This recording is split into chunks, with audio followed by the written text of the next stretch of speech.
Esther chapter 9 verse 1. Now in the 12th month, that is, the month Adar, on the 13th day of the same, when the king's commandment and his decree drew near to be put in execution, in the day that the enemies of the Jews hoped to have power over them, though it was turned to the contrary, that the Jews had rule over them that hated them. 2.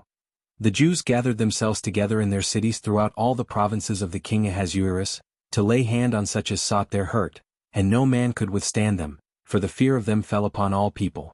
3. And all the rulers of the provinces and the lieutenants and the deputies and officers of the king helped the Jews, because the fear of Mordecai fell upon them. For Mordecai was great in the king's house, and his fame went out throughout all the provinces, for this man Mordecai waxed greater and greater. 5. Thus the Jews smote all their enemies with the stroke of the sword, and slaughter, and destruction, and did what they would unto those that hated them. 6. And in Shushan the palace the Jews slew and destroyed 500 men. 7. And Parshandatha and Dalphon and Aspatha. 8. And Poratha and Adalia and Ariditha. 9. And Parmashta and Arisai and Aridai and Vajazatha. 10. The 10 sons of Haman the son of Hammedatha, the enemy of the Jews, slew they, but on the spoil laid they not their hand. 11. On that day the number of those that were slain in Shushan the palace was brought before the king. 12. And the king said unto Esther the queen, The Jews have slain and destroyed 500 men in Shushan the palace, and the 10 sons of Haman. What have they done in the rest of the king's provinces? Now what is thy petition? And it shall be granted thee, or what is thy request further? And it shall be done. 13. Then said Esther, If it please the king, let it be granted to the Jews which are in Shushan to do tomorrow also according unto this day's decree, and let Haman's 10 sons be hanged upon the gallows. 14. And the king commanded it so to be done, and the decree was given at Shushan, and they hanged Haman's 10 sons. 15. For the Jews that were in Shushan gathered themselves together on the 14th day also of the month Adar, and slew 300 men at Shushan, but on the prey they laid not their hand. 16.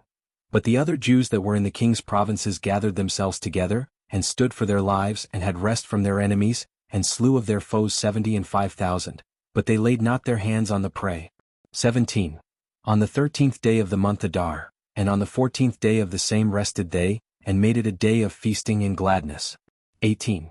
But the Jews that were at Shushan assembled together on the 13th day thereof, and on the 14th thereof, and on the 15th day of the same they rested, and made it a day of feasting and gladness.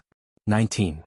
Therefore the Jews of the villages that dwelt in the unwalled towns, made the 14th day of the month Adar a day of gladness and feasting, and a good day, and of sending portions one to another. 20. And Mordecai wrote these things and sent letters unto all the Jews that were in all the provinces of the king Ahasuerus, both nigh and far. 21. To establish this among them, that they should keep the 14th day of the month Adar, and the 15th day of the same yearly. 22. As the days wherein the Jews rested from their enemies, and the month which was turned unto them from sorrow to joy, and from mourning into a good day, that they should make them days of feasting and joy, and of sending portions one to another, and gifts to the poor. 23. And the Jews undertook to do as they had begun, and as Mordecai had written unto them. 24. Because Haman the son of Hammedatha the Agagite, the enemy of all the Jews, had devised against the Jews to destroy them, and had cast that is, the lot, to consume them and to destroy them. 25. But when Esther came before the king, he commanded by letters that his wicked device, which he devised against the Jews, should return upon his own head, and that he and his sons should be hanged on the gallows. 26. Wherefore they called these days Purim after the name of Pur. Therefore for all the words of this letter, and of that which they had seen concerning this matter, and which had come unto them. 27. The Jews ordained and took upon them and upon their seed, and upon all such as joined themselves unto them, so as it should not fail, that they would keep these 2 days according to their writing, and according to their appointed time every year. 28. And that these days should be remembered and kept throughout every generation, every family, every province, and every city, and that these days of Purim should not fail from among the Jews, nor the memorial of them perish from their seed. 29. Then Esther the queen, the daughter of Abihail, and Mordecai the Jew, wrote with all authority, to confirm this second letter of Purim. 30. And he sent the letters unto all the Jews, to the 127 provinces of the kingdom of Ahasuerus, with words of peace and truth.